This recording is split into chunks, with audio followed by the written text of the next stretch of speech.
आनंद ही आनंद बरस रहा, बलिहारी ऐसे सद्गुरु की। आनंद ही आनंद बरस रहा गुरु की, बलिहारी ऐसे सद्गुरु की। बलिहारी ऐसे सद्गुरु की, बलिहारी ऐसे सद्गुरु की। आनंद ही आनंद बरस रहा, बलिहारी ऐसे सद्गुरु की। आनंद ही आनंद बरस रहा,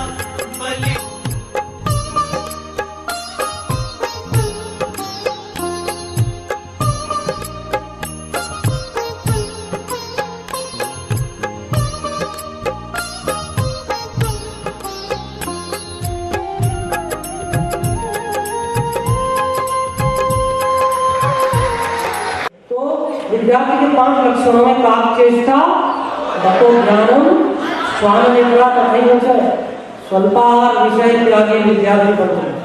कम खाने वाला, बहुत खाने से, तला गला बहुत खाने से और बहुत भूखा खाने से, ये जो सेल्स होते हैं आपके जिनमें मेमोरी स्टोर होती है, ये सेल्स वीक हो जाते हैं। इसलिए आप बहुत ज्यादा नहीं खाएंगे। हाँ, कई विद्यार्थी होते हैं भैया इतना खाते हैं कि पेट का मार्केट बना था। और आजकल तो क्या है, संडे के दिन चले घर में नहीं खाना तो बाहर जाकर के वो क्या क्या होता है, चाइनीज।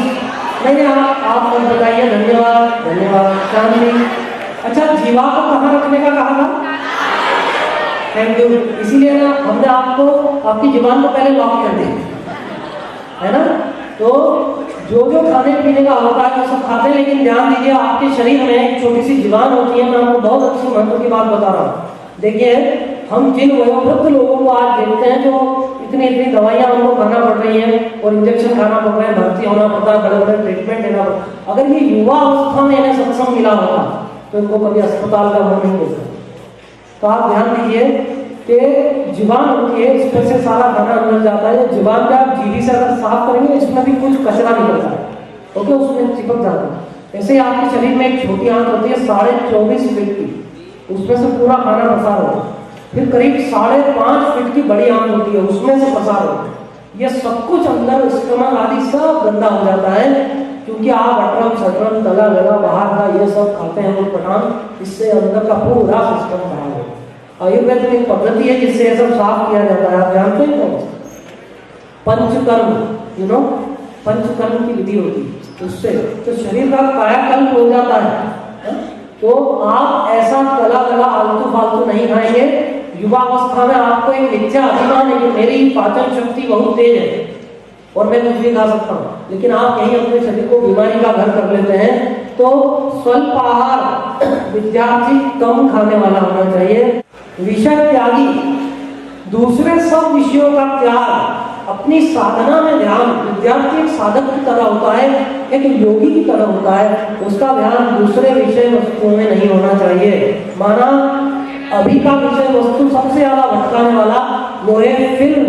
और ये जो फिल्मी लोफर है, ये फिल्मी लोफर फिल्म बनाते हैं और 90% फिल्में ऐसी होती है जिसको देखने से सारे कुसंस्कार फ्री ऑफ चार्ज आपके माइंड में आ जाए। फ्री ऑफ चार्ज का आपको चार्ज दे करके जाते हैं, हाँ, मनोरंजन करने के लिए जाते हैं।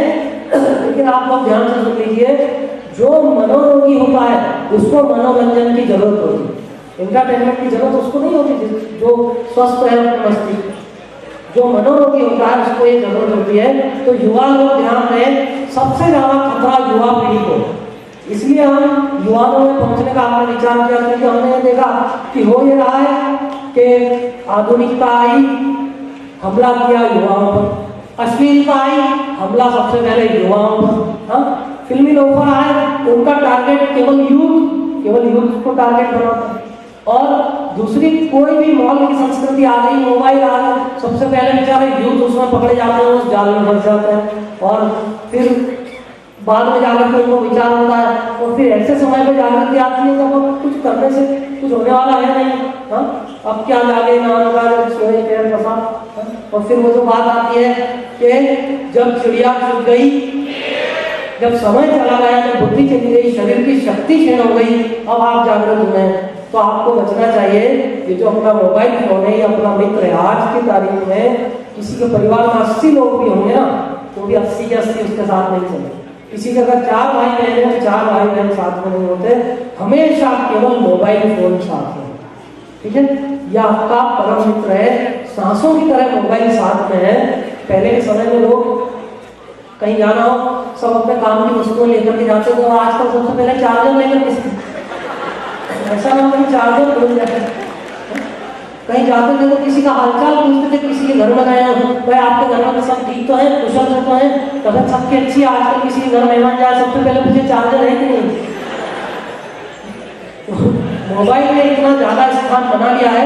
हम स्वागत करते हैं विज्ञान का, विज्ञान होना चाहिए, विज्ञान की तरक्की होना चाहिए, हम मना नहीं करते। लेकिन हम श्री नारायण भक्तिपंथ ये कहता है कि विज्ञान का उपयोग विवेक से करना चाहिए। तो मोबाइल आप रखिए, लेकिन मोबाइल के वॉलपेपर में चित्र कौन सा लगाना है, इसका विवेक आपकी बुद्धि में बोलो से लगाना। आपने अगर गलत चित्र लगा करके रखा है तो आप ये प्रज्ञा अपराध कर रहे हैं, ये गलती आप कर रहे हैं। मोबाइल फोन रखिए, अच्छी कार रखिए, लेकिन बुद्धि में अच्छे संस्कार भी रखिए। और आप घर में बड़ा टीवी लगाइए, और उस टीवी पे क्या देखना क्या नहीं देखना, ये सद्विवेक बुद्धि आपके मन में होनी चाहिए। उस बुद्धि से अगर आप चलेंगे तो भगवान आपके ऊपर प्रसन्न होंगे। आप सभी को समझ में आया? आंखें खोल करके आप देखिए, पहले जो मन की चंचलता थी अभी कम हुई। अब आप ये विधि रोज करेंगे, 1 मिनट लगेगा, 20 ब्रिथ्स काउंट करेंगे, सुबह शाम 2 समय कीजिए। पढ़ाई के पहले जरूर कीजिए, इसके बाद में आप अपनी पढ़ाई शुरू कीजिए। आपका मन पूरा उस विषय वस्तु पर होगा जो आपके सामने है। और जो बात 25 बार पढ़ने से याद नहीं होती, वो 5 बार पढ़ने से याद होगी। जिन लोगों को बहुत मेहनत करके अभी तक 70% आते थे, उन बच्चों को ये विधि अगर करेंगे तो 90% तक मार्क्स आएंगे, ऐसा हमारा आशीर्वाद भी है। और आपका भी परिश्रम आपको विफल देगा। तो ये 5 बातों के साथ में विषय त्यागी, विद्यार्थी पंच लक्षण, जीवन के सर्वांगीण विकास के लिए ये सूत्र बहुत उपयोगी है। केवल शिक्षा प्राप्ति तक ही सीमित नहीं होना चाहिए जीवन। शिक्षा तो क्या है, 20, 22, 24 वर्ष की आयु में सर्टिफिकेट हाथ में आ जाता है कि भाई इंजीनियर हो गए, डॉक्टर हो गए, MBA कर लिया, CA कर लिया, LLB कर लिया। लेकिन इससे आगे जीवन बहुत कुछ होता है, वो डिग्रियों से ही काम नहीं चलता। तो हम आपको आचार संहिता बता रहे हैं। यह आचार संहिता जीवन में कितनी उपयोगी है। देखिए 3 काम नहीं करने चाहिए। जो विद्यार्थी 3 काम करता है, 3 गलतियां करता है, सरस्वती उसकी बुद्धि छोड़कर चली जाती है। पहला काम आप लोग लिख सकते हैं, बहुत अच्छी छोटी बात है, बहुत काम आएगा। पहली बात, बैठे हो जिस समय आप, तो पैर का तलवा नहीं पकड़ना चाहिए। बोलो सुना। जो भाग पैर का भूमि पर रहता है चलते समय, उस हिस्से पर आपका हाथ नहीं लगना चाहिए। पैर को आगे पीछे करना है, आप यहाँ से तलवे के ऊपर से बिल्कुल यहाँ से पकड़ सकते हैं, लेकिन तलवों को, अंगूठे, उंगलियों को स्पर्श नहीं करना। यही हाथ सिर पे चला जाता है, तो इससे सरस्वती बुद्धि छोड़कर चली जाती है। ठीक है, तो फिर बुद्धू हो जाता है आदमी, बुद्ध नहीं बन पाता। पहली बात, ये गलती नहीं करना। दूसरी बात, उल्टे हाथ से पानी नहीं पीना। जीवन भर के लिए ध्यान दीजिए, यह हमारे भारतीय जीवन दर्शन के सूत्र हैं, जीवन के सर्वांगीण विकास के सूत्र हैं। उल्टे हाथ से पानी पीने वाला कभी उसको सभा में विजय प्राप्त नहीं होती। बोलो श्री नारायण। और ऐसा नहीं है कि आपको स्कूल कॉलेज में ही कहीं सभा में काम पड़ता है, तो जीवन के अंतिम सांस तक हर मनुष्य को कहीं सामाजिक सभा में जाना पड़ता है, कहीं कहीं जाना पड़ता है। तो उल्टे हाथ से पानी नहीं पीना। तीसरी बात, बार बार मुंह जूठा नहीं करना। बार बार मुंह जूठा नहीं करना। दिन में केवल आप खाद्य पदार्थ 3 बार खा सकते हैं। इसका हमारा नीति दर्शन कहता है कि जो आचार संहिता बताइए, 3 बार मुंह जूठा कीजिए, पानी का पीना छोड़कर। कहीं ऐसा ना आप गर्मी में प्यासे बैठे रहे, बोले गुरु जी ने कहा था 3 बार से ज्यादा मुंह जूठा है। गैर समझ मत कीजिएगा, आप सभी को समझ में आ रहा है? हम जो बोल रहे हैं, हमारी भाषा, हमारा भाव, वो सब ठीक से समझ में आ रहा है? ज़्यादा जल्दी तो नहीं आप लोगों को? कुछ एक आध बात और बता दें आपको? हाँ, वैसे अच्छा हुआ बीच में इंटरवल इसलिए दिया था क्योंकि वो एक हमारा मनोवैज्ञानिक तरीका होता है, उससे क्या होता है कि छट भी हो जाती है, समझ गए? उस इंटरवल में जिनका मन नहीं लग रहा है वो रुक करके चले जाते हो, जिनको वास्तव में चाहिए केवल वो बचते हो, डिस्टर्बेंस कम हो जाता है, फिर हम कुछ खास बातों को बाद में निकालते हैं। बोलो जी। तो 3 बातें कौन सी? पहली बात, पैर का तलवा स्पर्श। दूसरी बात, तीसरी बात, ठीक है? अब सुन लीजिए, चलते समय स्वभाव की सुंदरता जिन आचरणों से झलकती है और जिन अच्छे आचरणों से स्वभाव सुंदर बनता है, लोगों के लिए लोकप्रियता बढ़ती है, परिवार में, समाज में, अपने सर्कल में। हाँ, वो हम बातें आपको बता रहे हैं। पहली बात, चलते समय चपड़ा चपड़ा चपड़ा चप्पल जूता नहीं बजाना, ये मूर्ख की निशानी है। पहले के समय में गुरु दीक्षा देने से पहले परीक्षा लेते हैं। गुरुओं के पास अगर गुरु जी हमें दीक्षा दीजिए, नहीं, पहले परीक्षा लेंगे, जरा चल के बताओ, या थोड़े दिन कहते थे 7 दिन जरा रुको, तो उसको देखते थे, उसका आचरण देखते थे। तो इन बातों से पता चल जाता है कि आदमी किस विचारधारा में है। तो चलते समय चपड़ा चपड़ा चपड़ा चपड़ा, चलते समय चप्पल की आवाज, ठीक है? दूसरी बात, खाते समय चबा चबा चबा। ये जो है, ये भी ना समझ आदमी की निशानी है। ऐसा आदमी दुराग्रही होता है, माना वो जितना जानता है उसी को संपूर्ण हो गया ऐसा मान लेता है, नई बातें माना अपने सॉफ्टवेयर को अपडेट नहीं करता, नया एप्लीकेशन इंस्टॉल नहीं होने देता माइंड में, ठीक है? आपकी भाषा में समझ। तीसरी बात, कोई भी काम करते समय वस्तुओं की आवाज नहीं होनी चाहिए। दरवाजा खोलते समय खड़ाम खड़ाम, ये लड़ाकू आदमी की पहचान है। बोलो सही ना? ठीक है? तो ये व्यवहार ज्ञान की बातें हैं, ये हमारा भारतीय जीवन दर्शन के बड़े सूक्ष्म सूत्र हैं, ये हमने आपको बताया है। ठीक है? बैठते समय कमर सीधी रख करके बैठना कभी, सोते समय सिर सोते समय दक्षिण दिशा में या पूर्व दिशा की तरफ सिर होना चाहिए। ये बात ध्यान रखिए, ये बहुत महत्व की बात है। पूर्व की तरफ कभी पैर रख करके नहीं सोना चाहिए और दक्षिण दिशा में पैर रख करके नहीं सोना चाहिए। तो ये सभी बातें आपको समझ में आ गई, ये छोटी छोटी सब बातें आप लिख लीजिएगा और वो आपको बताया था। इसके साथ में एक युवा पढ़ाई करे, अच्छी शिक्षा प्राप्त करने का लक्ष्य रखे, लेकिन जीवन में ध्यान दीजिए, इस संसार में तुमने अच्छी पढ़ाई कर ली, अच्छी डिग्री प्राप्त कर ली, अच्छा जॉब मिल गया, इन सबसे जीवन बड़ा बन जाएगा। लेकिन जीवन को बड़ा तो बनाओ, लेकिन भारतीय जीवन दर्शन ये कहता है जीवन को बड़ा बनाने के साथ साथ जीवन को महान बनाने का भी चिंतन हर युवान को करना चाहिए। ये दोनों अलग अलग बातें हैं, एक होता है जीवन का बड़ा बनना, दूसरा होता है जीवन का महान। देखिए, जो बहुत धन संपत्ति कमाते हैं, बड़े बड़े औद्योगिक संयंत्र लगा देते हैं, बड़ी सत्ताएं प्राप्त करते हैं, वो बड़े लोग हैं, लेकिन जो उस ईश्वर से तादात्म्य कर लेते हैं वो महान होते हैं। मैं आपके सामने दो पर्सनालिटी को रखता हूं, चलिए हम मेवाड़ में बैठे हैं, हम गौरव ले सकते हैं ये महाराणा प्रताप की और मीराबाई की धरती है। तो मैं आपके सामने दो पर्सनालिटी रखता हूं, बताइए कौन बड़ा है कौन महान है, या दो में से महान कौन है ये बताइए। एक आपके राजस्थान के सीएम और दूसरी मीराबाई, बताइए हु इज ग्रेट?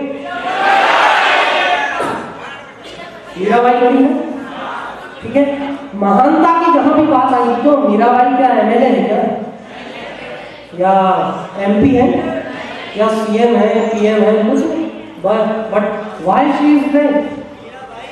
वो इसलिए ग्रेट है क्योंकि उसने भगवान की भक्ति में मन लगाया। जीवन में एक समय के बाद में आपको ये सब जो आज आपके चित्त में सारा कुछ चल रहा है, पढ़ाई शिक्षा आदि, ये सब किसी काम नहीं आएगा।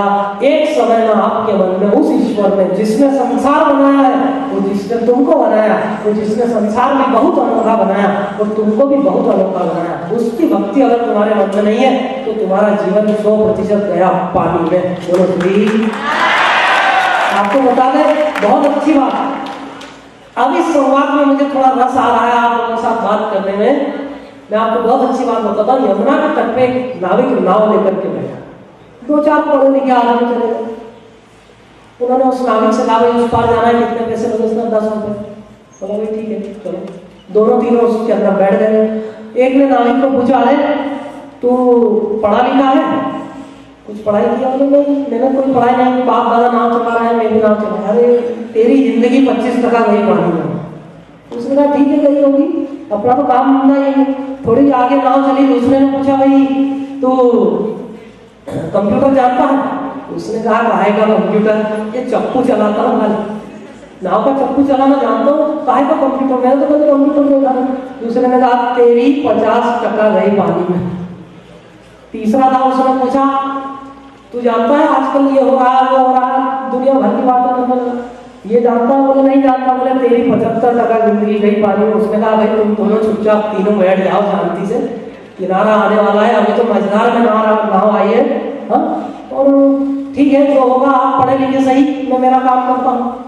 चलो तीनों ने बड़ा अभिमान किया कि भाई तेरी 75% जिंदगी पानी में गई। अब हुआ ये कि मझधार में नाव पहुंची और तूफान शुरू हो गया, नाव ऐसे ऐसे डोलने लगी। तो उस नाविक ने कहा भैया ये चप्पू तो मैंने फेंका, अब मैं तो कूद करके जा रहा हूँ, तुम तीनों को तैरना आता है? बोले नहीं आता।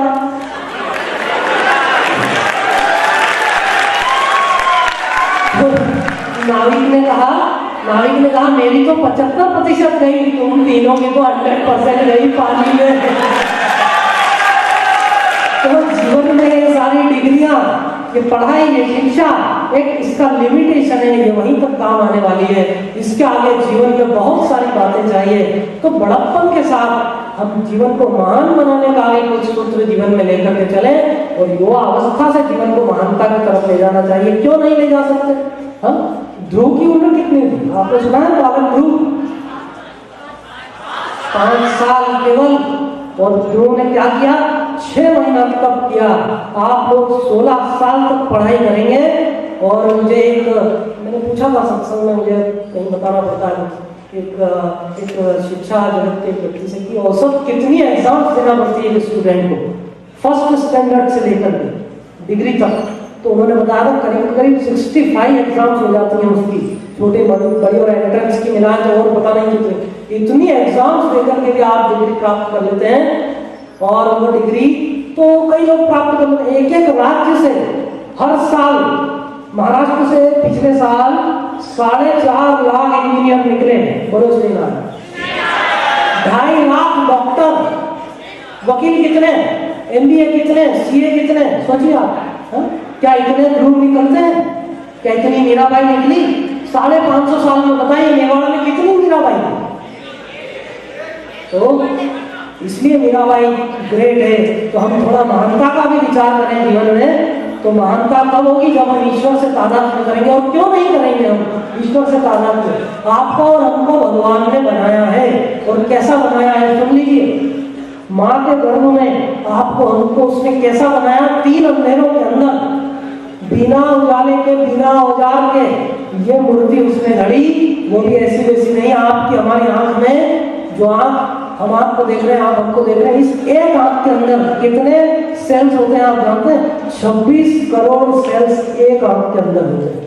12 लाख फाइबर्स होते हैं, तब ये हमारी एक आंख दुनिया के रंग देख पाती है। किसने बनाया? पॉलिटिशियंस ने बनाया क्या? साइंटिस्टों ने बनाया क्या? माँ बाप ने बनाया क्या? माँ बाप से पूछिए कि फिर वो क्या 9 महीने तक क्या दोनों के दोनों बैठे थे क्या? आंखों में सेंस लगा रहे हैं? नहीं, उनको तो परमात्मा ने ये सौभाग्य दिया कि ठीक है तुम इसके माँ बाप कहलाओ, इसको पैदा करने वाले तुम कहलाओ, लेकिन इस नर को रचने वाला नारायण है, और इस नर को उस नारायण को ही प्राप्त करें।